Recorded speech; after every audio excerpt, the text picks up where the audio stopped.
For about the last 2 million years, the polar regions of the Earth have been buried periodically by huge ice sheets. These ice ages have come and gone. No one knows why. The animals that lived there had to move with the times. They followed the melting ice to the north, only to be driven south when the glaciers grew again. In a few places, volcanic activity held the ice age at bay. But these islands of warmth were always much too small to provide an escape from the surrounding cold. Even in these apparently hostile wastes, an impressive number of animals hung on. They defied the cold and long periods of near starvation. Most species that became extinct in the last ice age were destroyed not by the elements, but by the activities of humans, venturing into the high north where large populations of grazing animals provided abundant prey.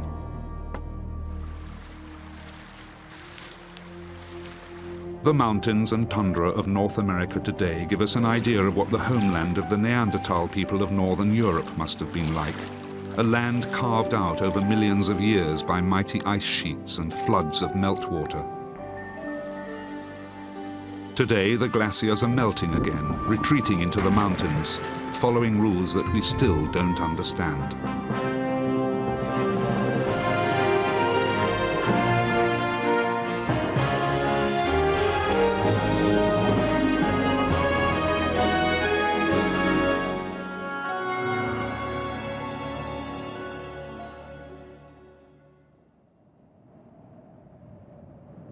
Some glaciers travel hundreds of kilometers.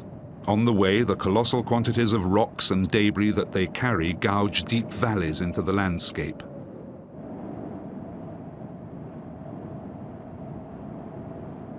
The source of these rivers of ice is always in the alpine zone of the mountains.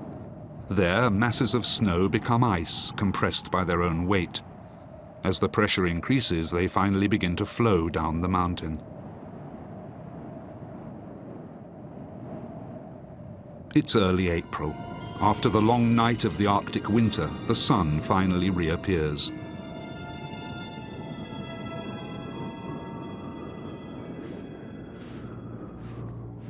The polar bear is the only large mammal to have spent the winter fully active, hunting out of doors. It's the classic example of adaptation to life in the polar regions.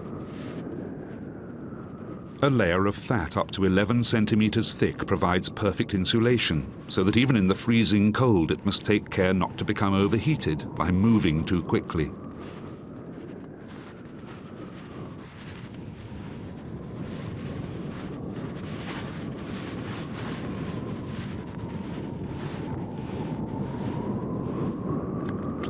The polar bear first evolved 250,000 years ago from a northern population of brown bears. It is thus one of the youngest predators on Earth. Buffalo travel vast distances in search of suitable food. In the warm periods between ice ages, they advanced far beyond the Arctic Circle.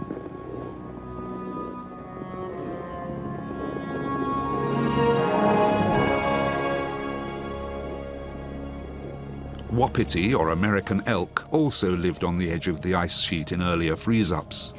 But when the ice reached its southernmost extent and then retreated again, instead of following it north like other animals of the time, they stayed where the edge used to be.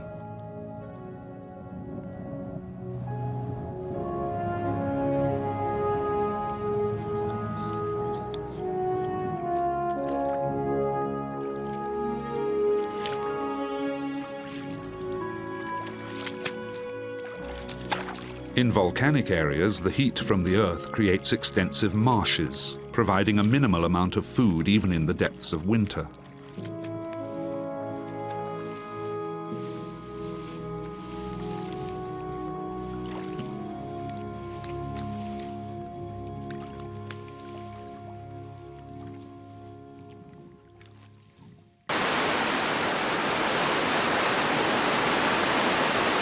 The hot spring water is comfortably warm. Furthermore, it's rich in minerals which the elk need.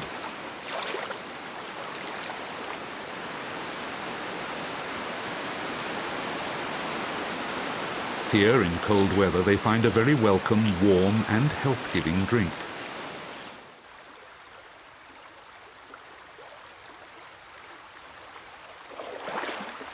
Because the growing period is so short, the grazing is soon used up, and the animals must constantly move on.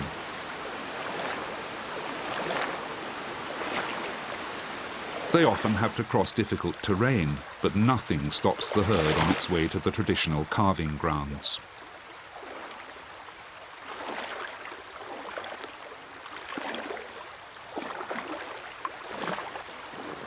Like elk, buffalo are not purely polar animals but can hold their own in a wide variety of habitats. This may have saved them because in the course of the last ice age there appeared here a new and much more dangerous hunter, Stone Age man. In short order, a large part of the Ice Age fauna was wiped out.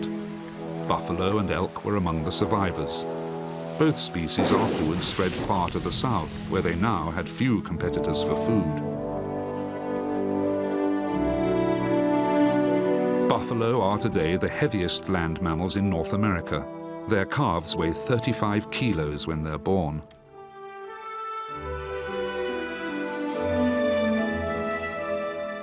Their mother's rich milk supports them through the first weeks of life, which can often be pretty cold, so that they're born with a thick winter coat. In summer, they grow quickly on the new supply of grass until they're strapping adolescents. It's May. The strong sunlight now melts the snow even in the mountains.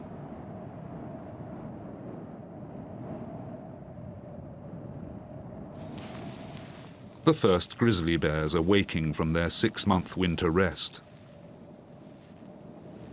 There's not yet much food available. At first, they search systematically along the mountain ridges for any animals that might have died during the winter. The last to emerge are the females, with the cubs that were born to them during the winter. They stay in rough country. At this time, the females are on the lookout for hungry males, which represent a great danger to their young.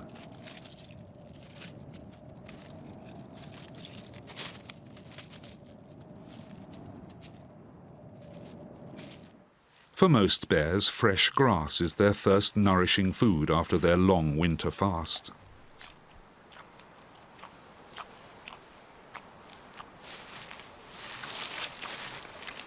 In contrast to their cousins at the coast, here in the mountains they're 95% vegetarian. On the sunlit slopes, most of the snow has melted. Above, the inland glaciers are a ghostly presence in the still gloomy world of the mountains.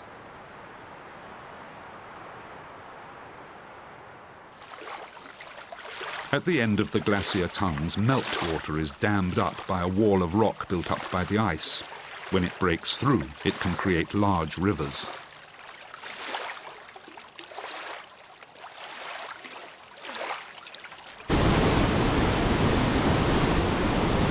The mass of water laden with sediment cuts its own riverbed through the rocky landscape. It flows to the plains, not on a straight course, but leaping from cascade to cascade towards the valley, gathering in glacier lakes from which it emerges as a river with even greater power.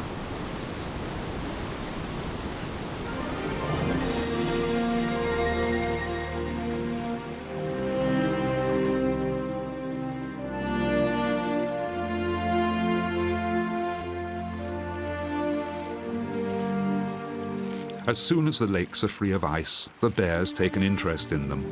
There are a few salmon and sea trouts to be found that have survived the winter under the ice.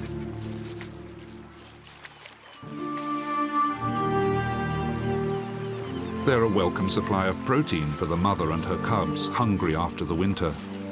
For the grizzlies living at the coast, fish will be their main food in the coming summer months.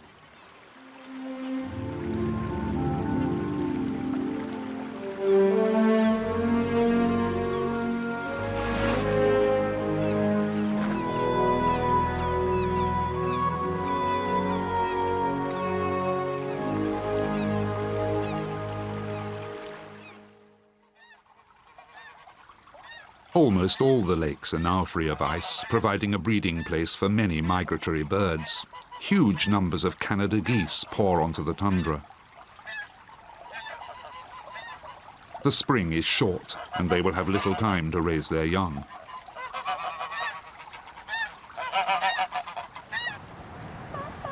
The willow grouse lives with its single mate in a clearly defined territory.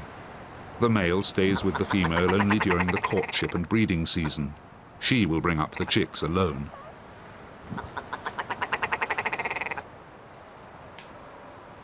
The great winter herds of caribou break up into smaller parties to begin wandering over their summer grazing grounds.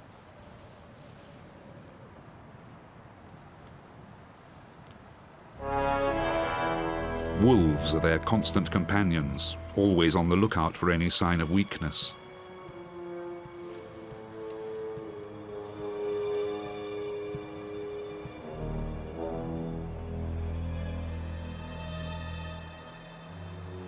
The caribou cast off their antlers a few weeks ago, and the growing replacements are still feeble and unsuitable for defense. The little herd stays close together.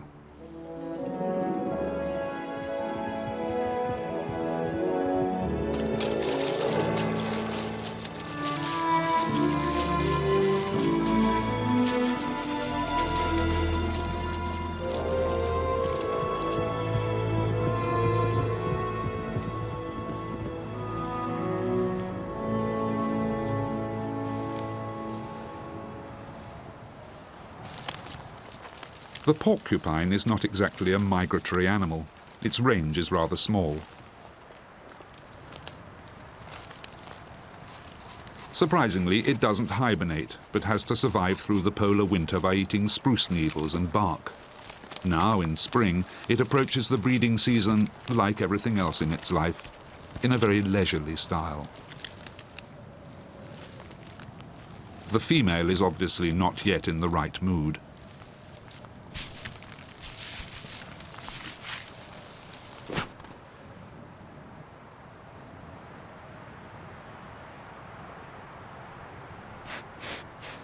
It would certainly be welcome prey for a wolf or a bear, but its thick skin studded with sharp spines protects it against predators as well as against the cold. It can patrol its territory without fear.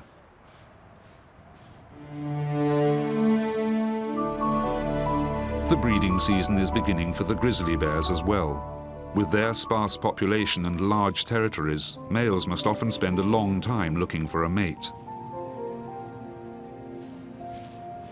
When they find the trail of a receptive female, they will not let her out of their sight.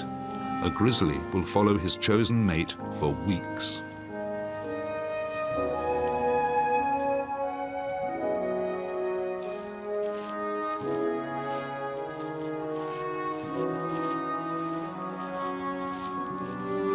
A wolf has picked up the bear's scent.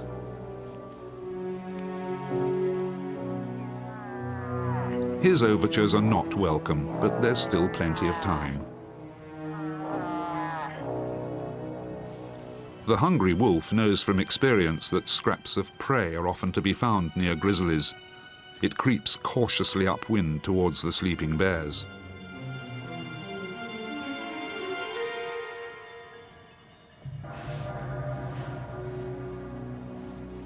The surprise is mutual. Summer arrives. The moose are now growing their antlers. This takes time and uses up a lot of energy and minerals, because in this, the largest species of deer on Earth, the antlers alone weigh as much as 30 kilos. The moose cows must now invest all their energy in producing milk for their offspring. The short growing season at the edge of the glacier is eagerly exploited by insects as well, especially on the few warm days.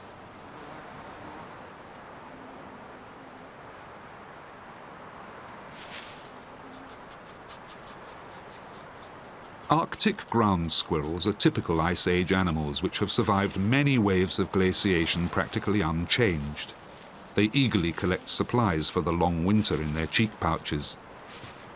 More than 20 species of willow flourish here, though because the frozen soil permits only shallow roots, most of them are only knee-high.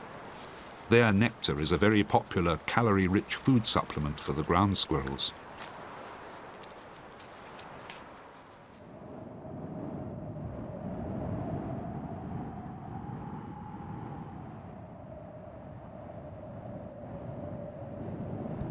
On the rugged mountain chain, however, it is never really warm, even in the Arctic summer.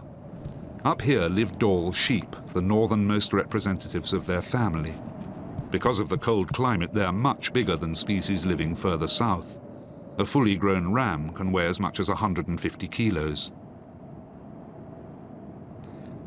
In the last ice age, these sheep were not driven south by the glaciers. They retreated to separate mountain ranges clear of the ice and survived there.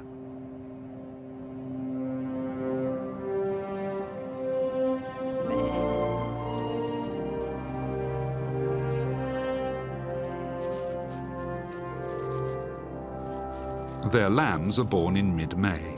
After a very short time, they're amazingly fast and agile. Often, a single senior female looks after the little group of lambs while the other mothers are busy feeding.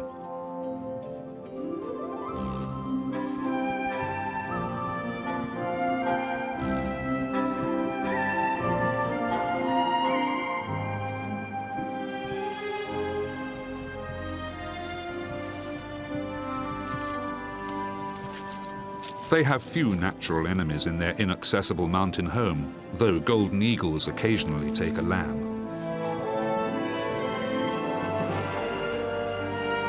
Far below, in the valley carved by the ice ages, the river from the glacier roars along. The floodplain of the river valley is, for the time being, uninhabited virgin ground, though it provides a convenient highway for animals. When beavers are looking for new places to live, they use these streams only rarely because they're too shallow and exposed to hide them from predators.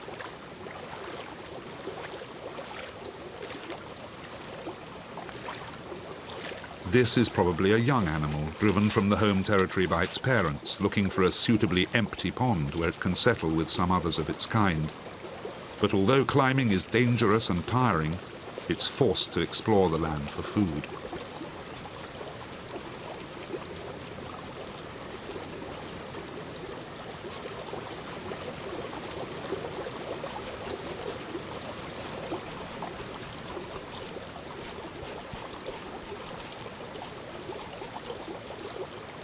If the grizzly bear were to catch sight of it, without deep water nearby, the beaver would have very little chance of escape.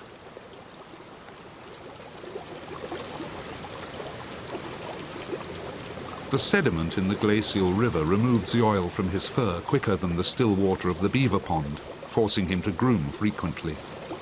This is a dangerous phase in the life of a young beaver, and many don't manage to find a new home. This one is very lucky.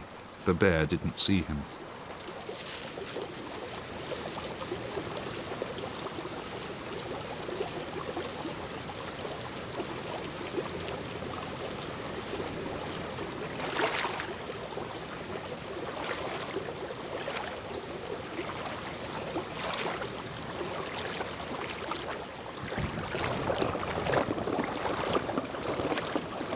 There's a migration taking place underwater too.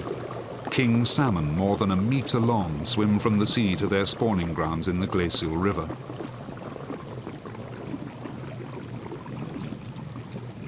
At almost the same time, the brood from the previous year make their way to the sea. In 5 to 7 years, as adult fish, they will return to the place where they hatched to spawn in their turn. At the end of their journey, many adult fish are shadows of their former selves. This makes it easier for the hunters.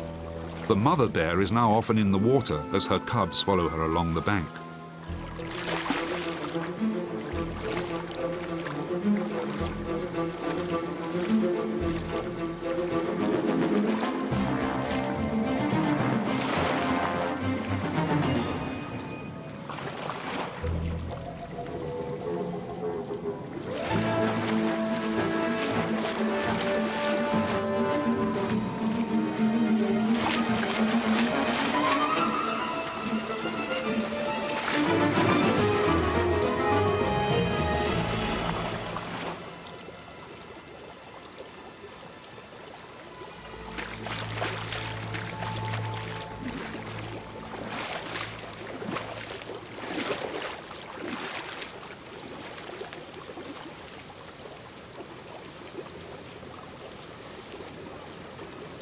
The first rich salmon of the season will not be shared with her cubs, but it will improve their milk supply.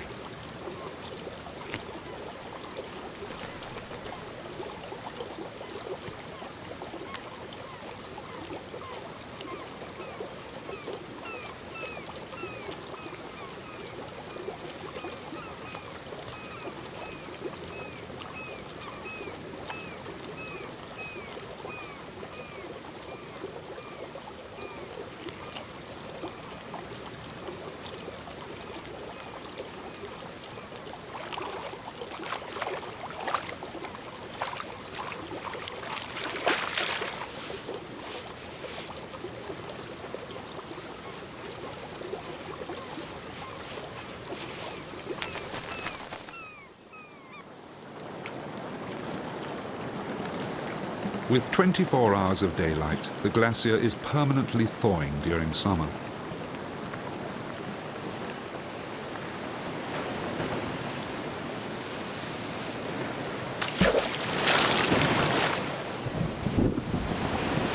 Along southeast Alaska's rugged fjords, spectacular chunks of ice break from the tongues of the glaciers in a process called calving.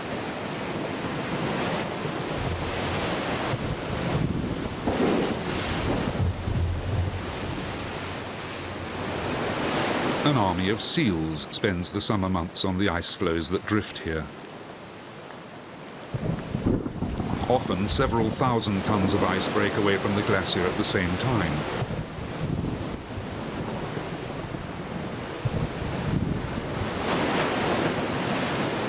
The spectacle leaves the seals cold, quite unimpressed. Nevertheless, it helps to keep them safe from killer whales, whose echolocation systems are useless in this turbulent water.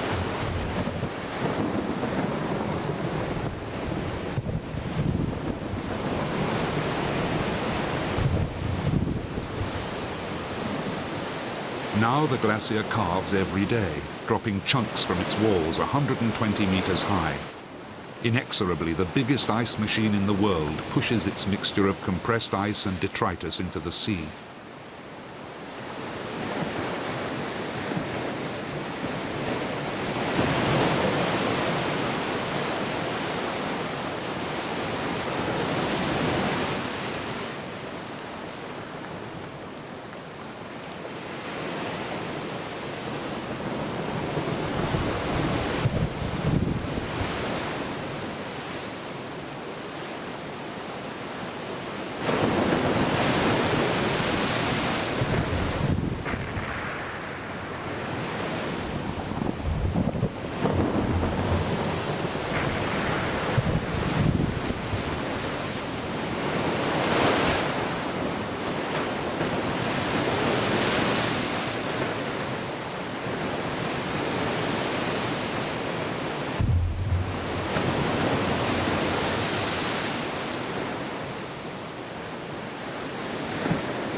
Powerful tides drag the fast ice away from the shore and out to the open sea.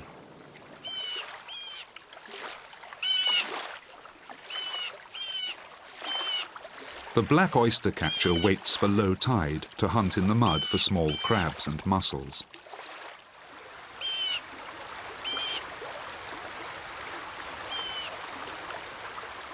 In the last 200 years, this glacier has retreated by 120 kilometers. Nowhere in recent times has a landscape defrosted so quickly.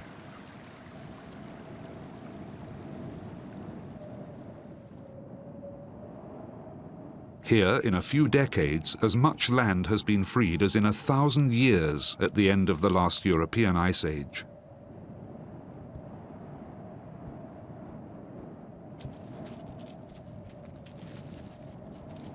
The exposed land does not stay empty for long.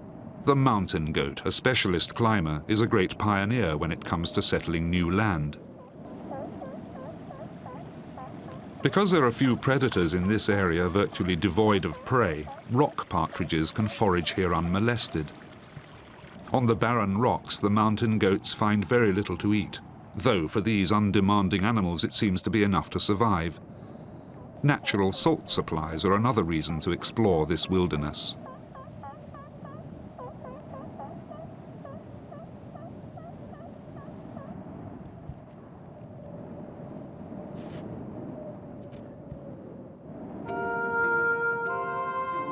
Spores and wind-blown seeds give rise to the first vegetation in an astonishingly short time.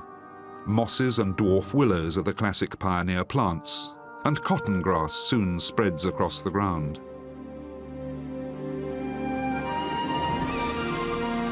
The moist air from the North Pacific is trapped by the coastal mountains of Alaska, releasing huge amounts of snow and rain. This colossal precipitation not only feeds the glaciers, but supports a subarctic rainforest only a few kilometers from the ice machine. The annual rainfall here is 7,000 millimeters, about 10 times as much as in Central Europe. With the relatively mild maritime climate and rich soil, the vegetation has an almost tropical lushness. In contrast to the rampant flora, the fauna is rather limited. However, cinnamon bears, a colour variant of black bears, seem to feel at home in the damp forest. The hazel hen has settled the whole of the subarctic except the open tundra. It's quite at home in the rainforest.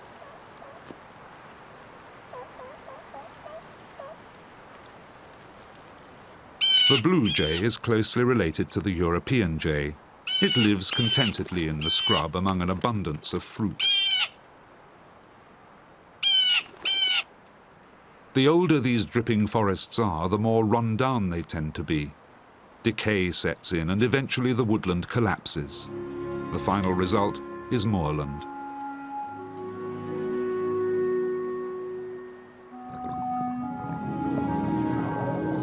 Some newts live in and around the acid moorland pools, but there are few fish in them.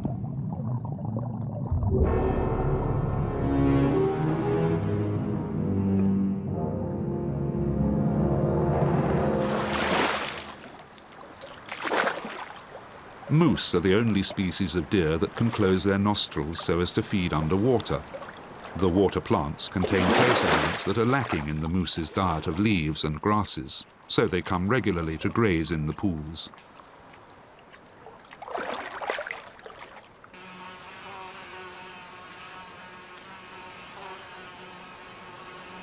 Grizzlies too, though they live mainly in the open tundra, come to the edge of the rainforest in late summer looking for berries. On the tundra, it will be several weeks before this autumn harvest is ripe.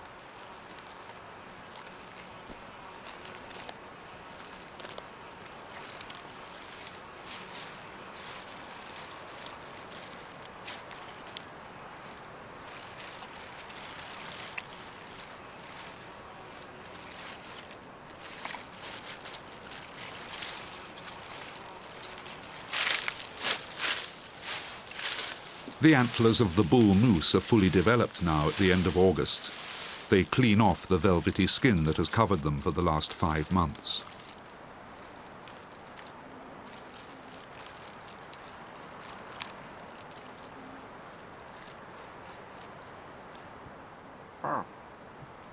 Every year, the bulls follow centuries-old trails to their courtship grounds.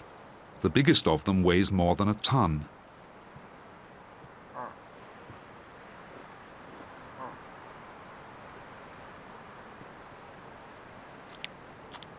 The breeding place is the autumn resort of the females, where they bring their now well-grown calves to give them a chance to fatten up before the onset of winter.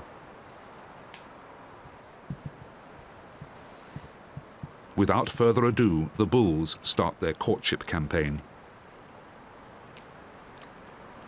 For the cows, the fresh shoots of the willows are much more interesting. The short Arctic summer is over. The first hard night frosts colour the landscape, turning the tundra briefly into an impressionist painting.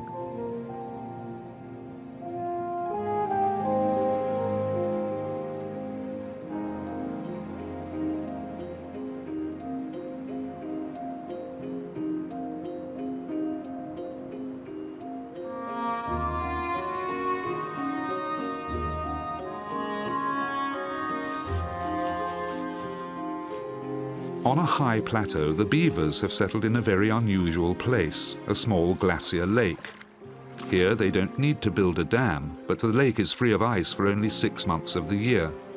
For the rest of the time they stay in their lodge. They have to collect an enormous amount of food. There is very little vegetation nearby, so they have to make long overland journeys to collect it.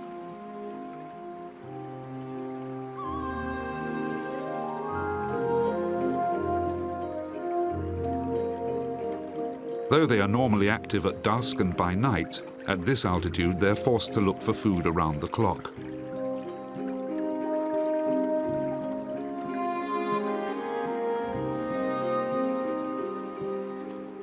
For the grizzly, which now lives mainly on blueberries, a beaver would be a welcome change.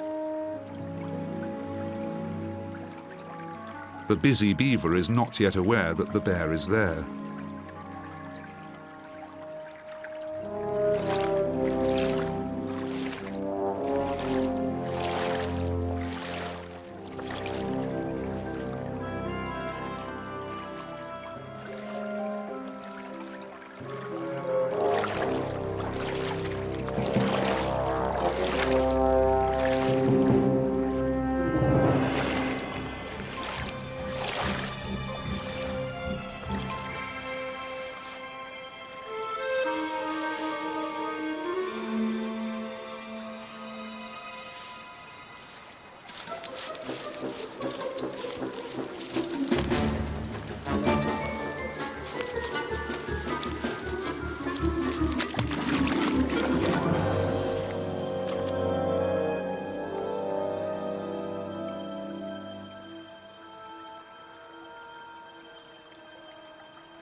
As evening descends, the incident is forgotten as the beaver returns to his task. While the inland grizzlies are fattening themselves with blueberries for the winter, the brown bears at the coast are once more hunting salmon.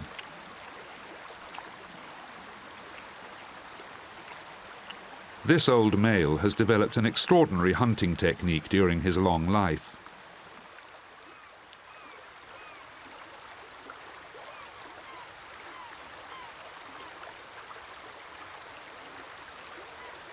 He has learnt to dive, almost like a polar bear.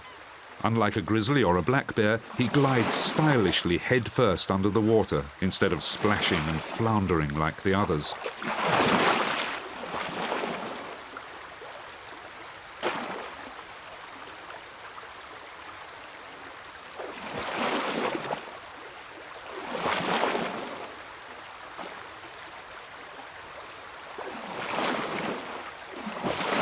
In deep water, he's much more effective than the other bears. He can claim most of the Glacier Lake for his own, with no rival to compete with him for food.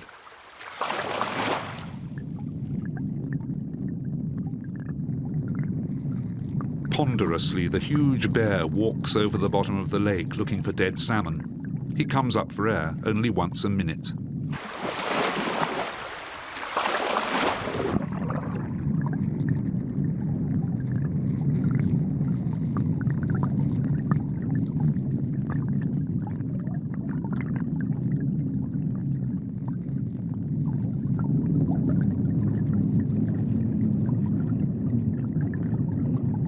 The water, cloudy with sediment, doesn't make his search any easier, but he knows he will find something to eat.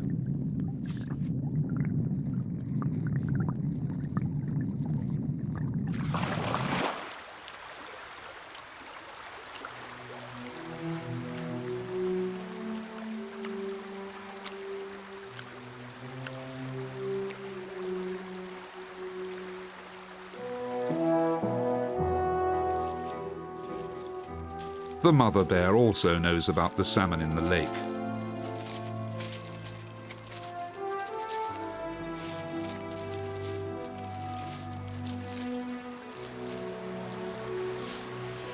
His weight, at least a ton, makes the old grizzly seem portly on land. The coastal brown bear is the heaviest land predator on Earth.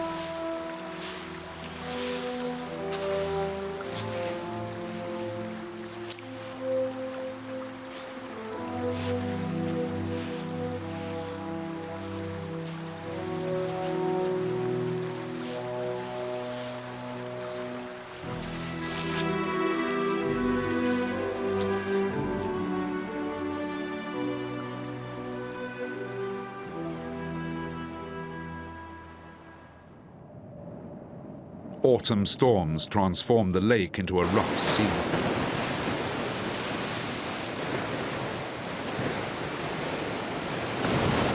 The bad weather lasts for weeks, interfering seriously with the fishing.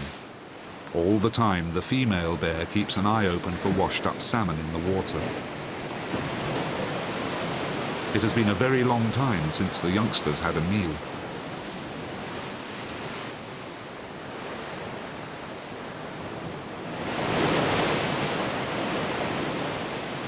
A hungry male is a serious threat to young bears.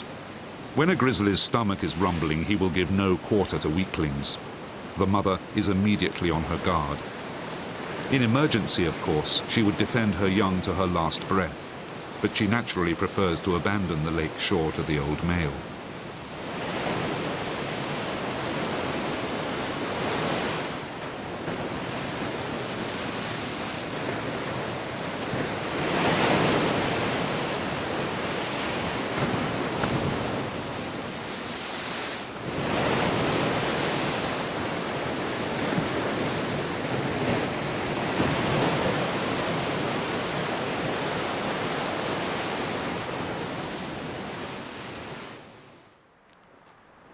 As the storm finally comes to an end, the mother finds time to suckle her cubs.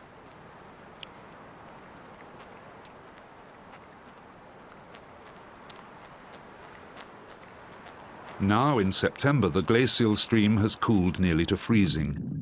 Dead salmon lie scattered in the icy water. They died immediately after spawning, often only a few hundred meters from the place where they hatched themselves 6 or 8 years before.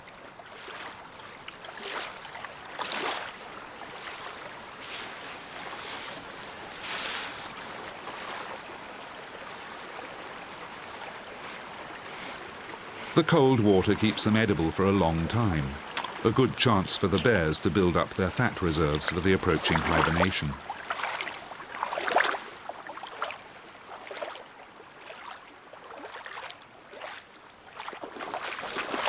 The cubs now gorge themselves on fish, most of which their mother generously leaves for them to eat.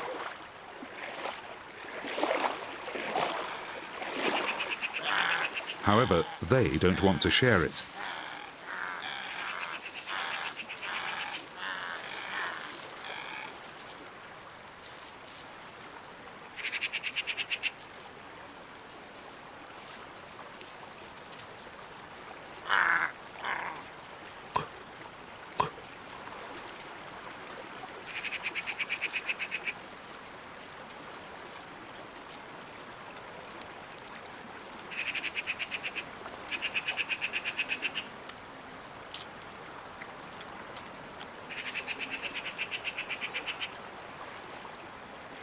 Fresh snow is falling in the mountains. The bears can't stay much longer. They need to find their den on one of the slopes and let themselves be snowed in for the winter.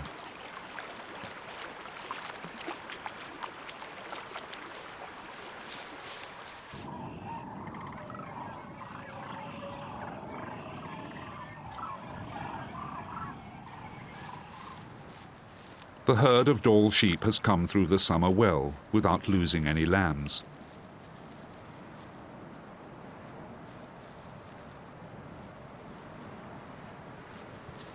The budding rams have grown small horns in their 5 months of life. For them, too, it's high time to build up their reserves of fat.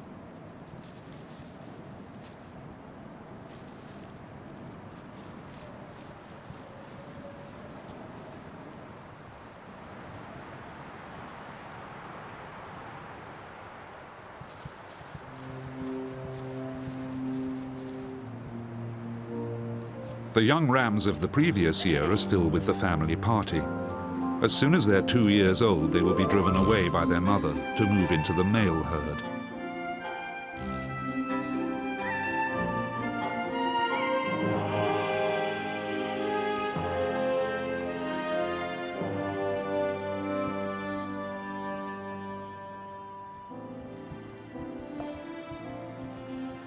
At the end of September, the clashing horns of the Dall rams echo through the mountains. The rut is only a few weeks away, and before then they must fight for seniority within the group. Throughout the summer, the rams lived peacefully in a brotherhood, but now they have become bitter rivals.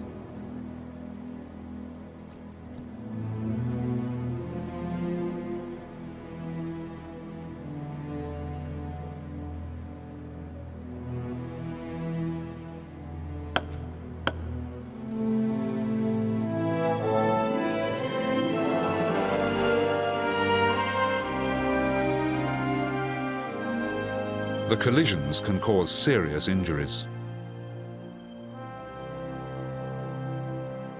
When the tundra turns brown, the caribou move off to their winter quarters. Many of the bulls carry wounds from their battles during the rut.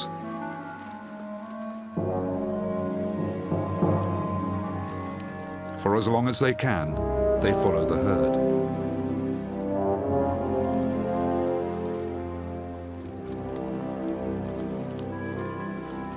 But this bull has no chance of keeping up, and a wolf is already on his scent.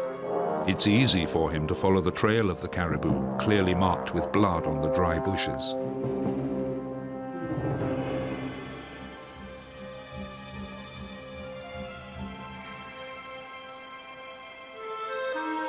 A 250-kilo bull armed with antlers is a formidable opponent for a wolf.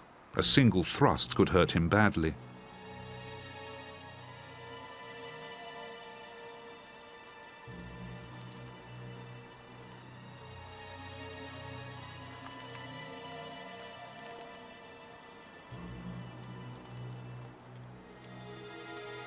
Most wolves spend the summer alone, feeding on small rodents. In winter, when there are no more ground squirrels or lemmings for them to hunt, they have to turn once more to the caribou herds. For this lone young male, the bull is a serious challenge, even though it can't escape.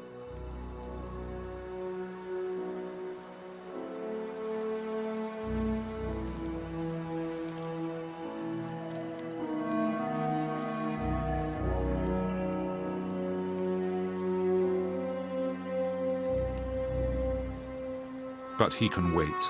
The bull is weak and wounded. Time is on the side of the wolf. The herd moved away long ago. On the wide open tundra, the bull can see his end coming in the flickering northern lights.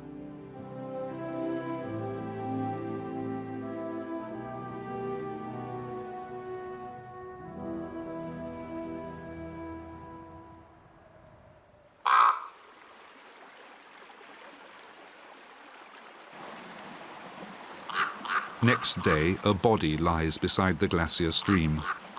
About all that remains of the caribou bull are his antlers. A large predator has finished him off during the night.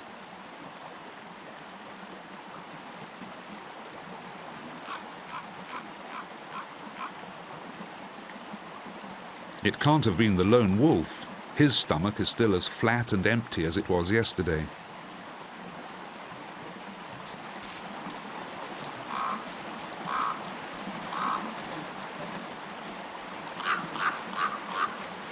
Hungrily, he devours a few mouthfuls of meat.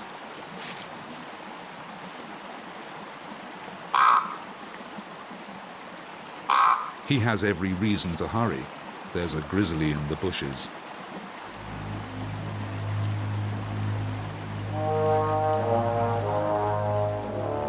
The bear seems less than enthusiastic about the competition for his food. He killed the caribou in the night. When he had eaten his fill while it was still dark, he began to hide parts of the body.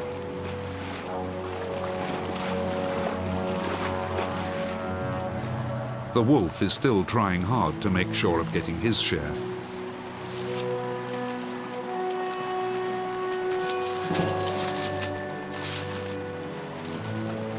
Grizzlies regularly store food, burying small prey and covering larger animals with sticks. For the inland grizzly, such a protein-rich meal is a rarity.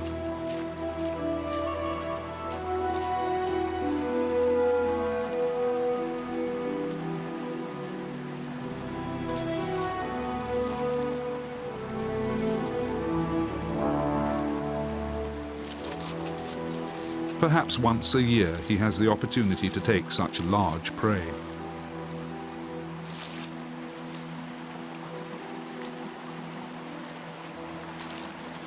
Small wonder then that he begrudges the wolf and the raven, even the skeleton.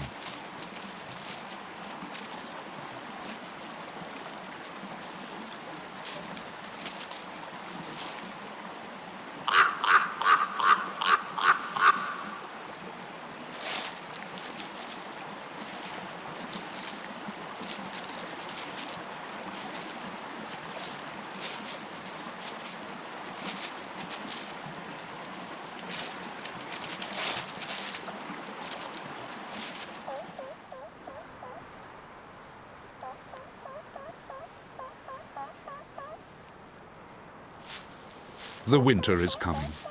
The willow grouse will soon be completely white as the last colours fade from the Indian summer.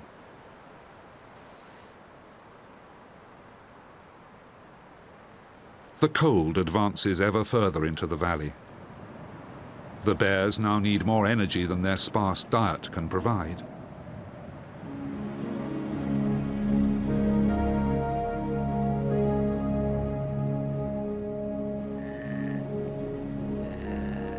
The caribou must survive the winter with a minimum of food. They will find only a few buds, some tree bark, dry moss and lichens.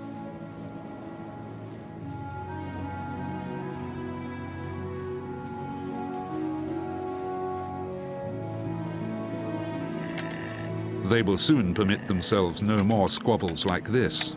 In the coming months, they will need all their energy to keep warm.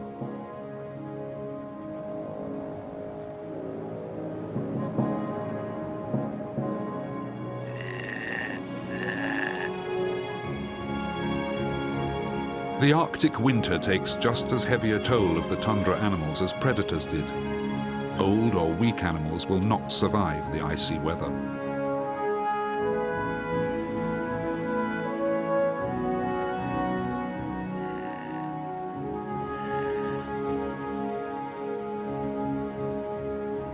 December. Everywhere is in the grip of winter, but hot springs keep one river open. Dog salmon come here from the Pacific, even this late in the year.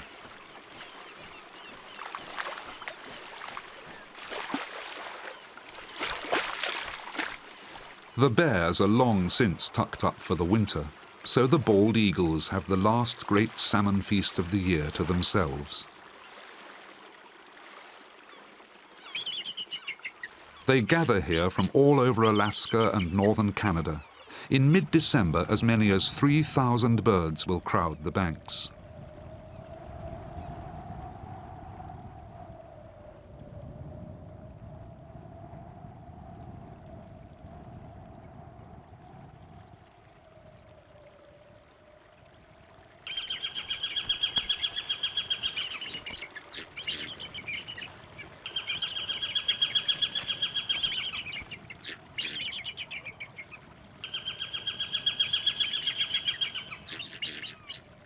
The normally solitary eagles find it hard to accept so many of their fellows in such a small area. There are constant squabbles in spite of the abundance of food.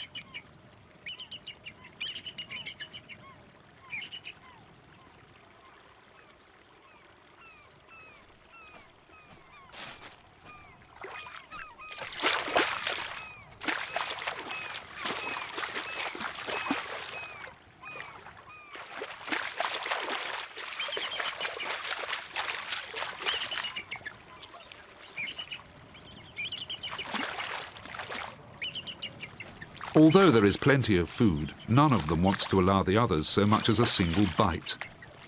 In the heat of battle, some of them lose not only their composure, but also their food.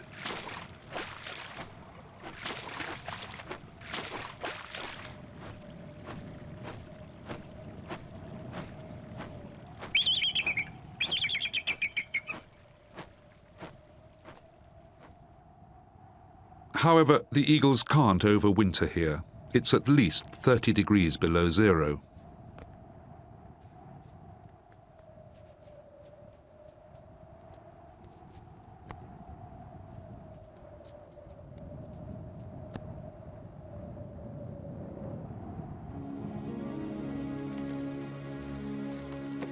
By the end of December, the fish are scarce, and the cold is so fierce that even the hot spring can't keep the river open. The watercourse is soon only a crunching mass of moving ice. In a few days, the eagles will make their way to warmer climes.